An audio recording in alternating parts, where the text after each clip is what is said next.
오늘 말씀을 이해하기 위해서는 이 고린도서 12장 1절의 말씀을 꼭 붙들어야 됩니다. 1절을 같이 한번 읽어볼까요? 형제들아, 신령한 것에 대하여 나는 너희가 알지 못하기를 원하지 아니하노니. 알지 못하기를 원하지 아니한다는 말은 뭐예요? 꼭 알았으면 좋겠다는 얘기죠. 우리가 신령한 것에 대해서 꼭 알기를 원한다는 말씀입니다. 신령하다라고 하는 말은 헬라어로 푸니마티코스인데 이것은 육체적인 것이 아닌 영적인 혹은 초자연적인이라는 뜻입니다. 기독교는요 신령한 종교입니다.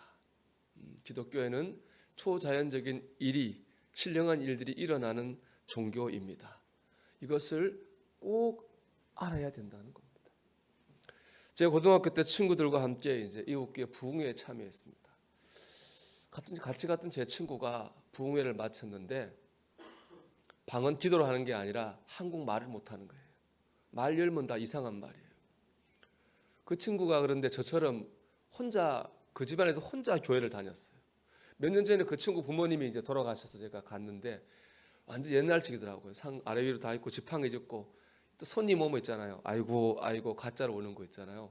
그걸 그대로 해요. 그만큼 보수적이고 유교적 전통이 강한 집안이에요.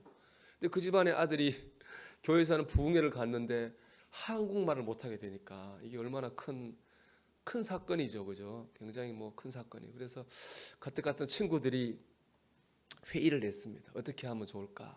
그러다가 우리 목사님한테 가서 사연을 말씀드리고 기도를 받자. 그랬습니다. 그래서 목사님한테 가서 사연을 말씀드리고 그 교회 목사님 기도를 받았는데 기도가 탁 끝나니까 한국말이 탁 나오는 거예요. 참 신비한 일이죠. 남편이 돌아가시고 5일 동안 전혀 잠을 못 주무시는 분이 계셨어요. 제가 이제 그 집에 가서 신방 예배를 드렸는데 그날 이후로 잠 못 자는 것이 없어지고 평안히 잠잘 수 있게 되었습니다. 어떤 분은 교회를 나왔는데 귀신이 밤낮 쫓아다니면서 괴롭히는 거예요. 수요 예배 후에 제가 기도해 드렸는데 그때로부터 귀신이 떠나가고 평안을 얻게 됐습니다. 신비한 일들이죠. 제가 경험한 신비한 일들은 이외에도 참 많이 있습니다. 여러분, 기독교는요 신령한 종교입니다. 신령한 일들이 일어납니다. 물론 이런 신령함이 잘못돼 가지고 잘못된 은사주의로 빠져서 교회가 혼란해지는 경우도 있습니다. 그래서 한국 교회는 좀 신령함에 대한 거부감이 없지 않아 있습니다. 하지만 그럼에도 불구하고 기독교는 신령합니다. 신비합니다. 우리가 드리고 있는 이 예배 여러분 신령합니다. 사람이 지은 예배당에서 사람끼리 모여 드리는 예배지만은 신령합니다. 왜 그렇습니까? 신령하신 하나님께서 우리 가운데 지금 함께 계시기 때문입니다. 주님이 요한복음에서 말씀하셨습니다. 하나님은 영이시니 예배하는 자가 영과 진리로 예배할지니라. 예수님께서 사마리아 우물가로 지나갈 때 여인이 물었습니다. 주님, 유대인들은 저기 예루살렘에 있는 성전에서 예배해야 된다고 하고 우리 사마리아 사람들은 그리심 산에서 예배해야 된다고 하는데 도대체 어디서 예배하는 게 맞습니까? 어디서 예배드리는 예배가 진짜 예배입니까? 그렇게 물었거든요.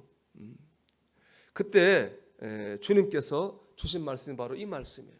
하나님은 영이시니 예배하는 자가 영과 진리로, 우리 개역판 성경에는 신령과 진정으로 예배하라 이렇게 말씀하셨잖아요. 여러분, 그렇습니다. 우리가 어디서 예배하느냐 장소가 중요한 게 아닙니다. 우리 예배가 신령하냐 하지 않느냐가 중요한 것입니다. 우리가 이 시간 예배당에 있든지 아니면 이 시간 온라인으로 예배하면서 모니터 앞에 있든지 그것보다도 거의 중요한 것이 아니에요. 정말 중요한 것은 우리가 나와 함께 계신 영이신 하나님을 믿고 내가 정말 진심과 정성으로 예배하느냐 아니냐에 달려 있는 것입니다. 여러분, 신령한 예배를 드리기 바랍니다. 신령한 예배를 드리는 그곳에 신령한 일이 일어납니다. 몸이 낫고 마음이 힘을 얻습니다. 문제가 해결되고 죄가 사함받고 구원을 얻게 됩니다. 이 시간 우리가 함께 예배드리지만 우리 또 각 사람의 예배이기도 하잖아요. 여러분의 예배가 신령한 예배가 되기를 주의 이름으로 축복합니다. 특별히 오늘 본문은 공동체의 신령함에 대해서 말하고 있습니다. 신령한 공동체란 믿음의 가정, 교회를 말하죠. 신앙생활에서 가정과 교회는 너무 중요합니다. 왜냐하면 이 가정과 교회가 밭이거든요. 밭. 여러분, 밭이 좋아야지 거기 심긴 곡식과 채소가 잘 자라지 않습니까? 저도 충주 있을 때 보니까는 확실히 그게 다르더라고요. 강가밭에 있는 심기운 감자가 훨씬 크고 맛있어요. 배추가 크고 맛있어요. 그 강물을 잘 공급받고 비옥하니까 그런 것 같아요. 보면서 성경 말씀이 참 맞다 그랬어요. 시편 1편 3절 말씀 뭐예요? 여기 나오죠. 그는 시냇가에 심은 나무가 철을 따라 열매를 맺으며 그 잎사귀가 마르지 아니한 같으니 그가 하는 모든 일이 다 형통하리다. 시냇가에 심은 나무가요, 잎사귀가 풍성해요. 싱싱해요. 그 열매도 좋아요. 왜 그렇습니까? 시냇가에서 물을 잘 공급받기 때문에 그렇습니다. 마찬가지죠. 우리가 하나님께 은혜를 잘 공급받아야지 우리의 삶이 싱싱하고 풍성한 열매를 맺을 수 있습니다. 그러려면 어떻게 돼요? 시냇가에 있어야죠. 은혜를 잘 공급받는 자리에, 풍성한 은혜를 공급받는 거기 있어야 되는 거예요. 은혜의 시냇가에 있어야 됩니다. 그럴 때 풍성한 은혜를 공급받고 우리의 삶이 형통함을 누리게 되는 거죠. 우리의 가정이 은혜의 시냇가가 되기를 소망합니다. 우리 교회가 이 은혜의 시냇가가 되기를 소망합니다. 우리 교회 로고가 그렇습니다. 우리 교회 로고가 이 시편 1편 3편을 한 구절한 로고거든요. 시냇가의 심겨. 그런데 이 믿음의 공동체는 신령함과 세상적이라고 하는 이중성을 가지고 있어요. 먼저는 하나님 계시니까 신령하죠. 하나님 믿는 교회니까 신령하고 하나님 믿는 가정이니까 신령해요. 그런데 또 다른 면이 뭐예요? 죄인인 인간들이 모여 있다는 거예요. 교회도 죄인 인간들이 모인 곳이고 가정도 마찬가지죠. 결국에는 이 신령함과 세상적이라고 하는 두 가지 특징을 다 가지고 있어요. 결국에는 어느 쪽으로 기우느냐의 문제 같아요. 우리가 신령한 쪽으로 기울면 우리 교회와 가정이 신령해지고 은혜 많이 받는 가정이 되는 거예요. 반대로 세상적으로 기울면 세상적 가정이 되는 거죠. 교회도 그렇죠. 어느 쪽으로 기우느냐, 어느 쪽으로 나가느냐의 문제인 것입니다. 결국 오늘 말씀의 초점은 우리가 어떻게 하면 우리의 가정과 우리의 교회를 신령한 쪽으로 나가게 할 것인가 라고 하는 것이 말씀의 초점입니다. 첫째로 지체의식을 가져야 됩니다. 지체의식이라고 하는 건 한마디로 한 몸이라는 거예요. 가족도 교회도 우리 모두 예수 그리스도 안에서 한 몸이에요. 우리 몸 안에 다 하나죠. 우리 몸에서 어디 하나 쓸 때 필요 없는 곳이 있나요? 다 필요한 거예요. 손발 다 필요하죠. 이게 바로 지체의식입니다. 그런데 여러분 21절 보세요. 눈이 손들어 내가 너를 쓸 데가 없다 하거나 또한 머리가 발들어 내가 너를 쓸 데가 없다 하지 못하리라. 여기 나오는 강조되는 말씀이 뭐예요? 너 쓸 데가 없어 라는 말이죠. 내가 좀 잘났다 그래가지고 다른 사람 향해서 너 쓸 데 없다 그런 마음 가지면 우리 가정이나 교회나 그건 죄인들의 모임이 되는 겁니다. 반면 아무리 연약한 지체라도 너는 참 쓸 데가 있어. 너는 참 꼭 필요하고 너는 귀중해 라는 마음을 가질 때 우리 가정과 교회는 신령한 공동체가 됩니다. 이승엽 선수는 홈런왕이죠. 그 팔로 홈런을 굉장히 많이 쳤어요. 이승엽 선수한테 팔이 있다면 손흥민 선수한테 발이 있죠. 그 발로 운동장을 누비고 골을 많이 넣었잖아요. 대단한 팔이고 대단한 다리죠. 발이죠. 이렇게 한번 생각해 보세요. 그 대단한 팔과 다리가 이렇게 보니까 몸 중에 제일 한가해 보이는 게 입이에요. 입은 뭐 하는 것도 없어요. 말만 몇 마디 하는데 맛있는 걸 입이 다 먹어요. 그래서 이 대단한 팔과 대단한 다리가 입을 막 비난하고 욕했어요. 화가 난 입이 그때부터 음식을 안 먹기 단식 투쟁을 했어요. 여러분 그러면 어떻게 되겠어요? 홈런 칠 수 있을까요? 골 넣을 수 있을까요? 그렇지 않거든요. 쓸데가 없는 것은 아무것도 없습니다. 다 귀한 거예요. 가정과 교회 쓸모없는 사람 없는 거죠. 정말 쓸모없는 건 뭐예요? 우리의 교만이죠. 우리의 교만입니다. 나는 저 사람보다 믿음이 좋아. 나는 저 사람보다 아는 게 많아. 나는 저 사람보다 가진 게 많아. 다른 사람하고 비교하고 자기는 잘나고 다른 사람 못하다고 하는 그 교만이 제일 쓸데없는 거예요. 가정에서도 마찬가지죠. 남편과 아내와 자녀, 부모 다른 사람하고 비교하는 거 그거 제일 쓸데없는 짓이죠. 제일 쓸데없는 짓입니다. 여러분 우리는 교만을 회개해야 됩니다. 그럴 때 신령함을 체험합니다. 그걸 보여주는 게 바로 한국교회입니다.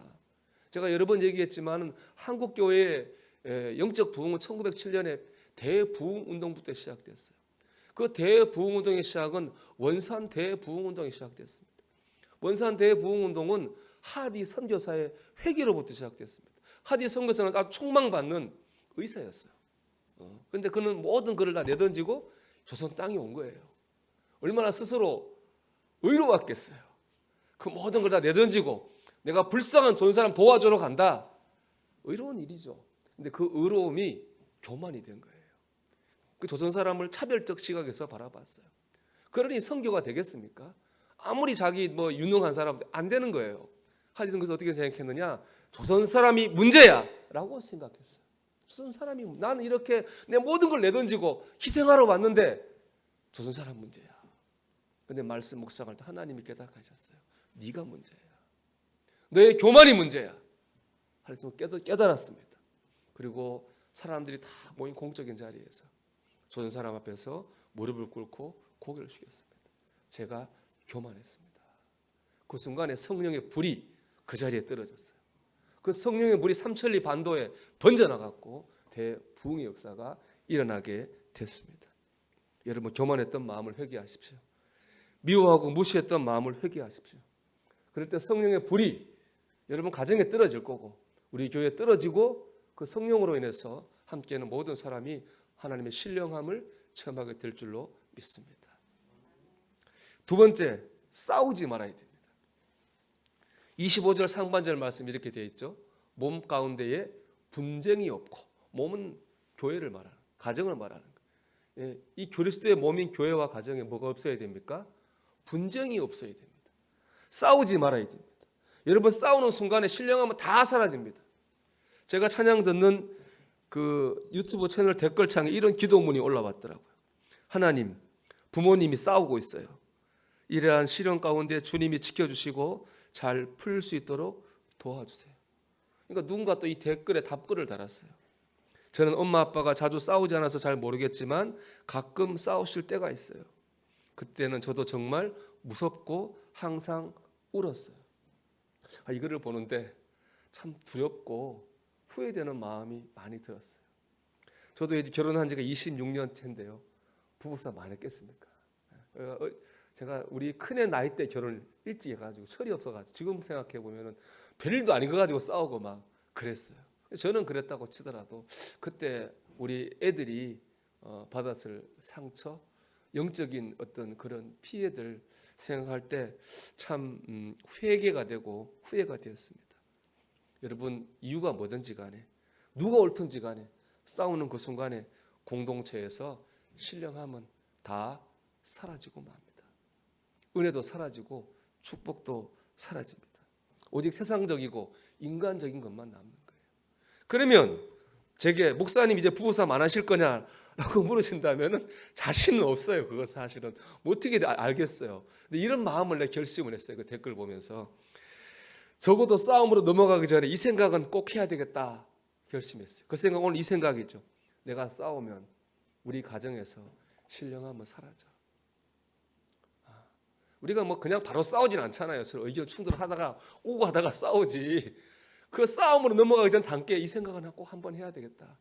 내가 싸우면 우리 가정에서 신령함은 사라져. 믿음의 가정에 살고 있는 형제자매, 부모, 자식, 한교회에서 신앙생활하는 교인들 우리는 싸우지 말아야 됩니다. 서로 사랑해야 됩니다. 25절 하반절 말씀 이렇게 되어 있어요. 오직 여러 지체가 서로 같이 돌보게 하셨느니라. 싸우면 신령함이 없어지는데요. 서로 돌보아주면 신령함이 풍성해집니다. 여러분 가족끼리 싸우지 말고 교인끼리 싸우지 말고 서로 돌보아줌으로 신령한 공동체를 이루어가시기를 축복합니다. 세 번째 더 나은 길을 생각해 봐야 됩니다. 31절 말씀 한번 보세요. 같이 읽어볼까요? 너희는 더욱 큰 은사를 사모하라. 내가 또한 가장 좋은 길을 너희에게 보이리라. 아멘. 이것 보면 은사 중에서도 더 큰 은사가 있는 거예요. 여러 가지 좋은 길 중에서도 가장 좋은 길이 있는 거죠. 우리는 더 큰 은사를 사모하고 더 좋은, 가장 좋은 길로 가려고 해야 됩니다.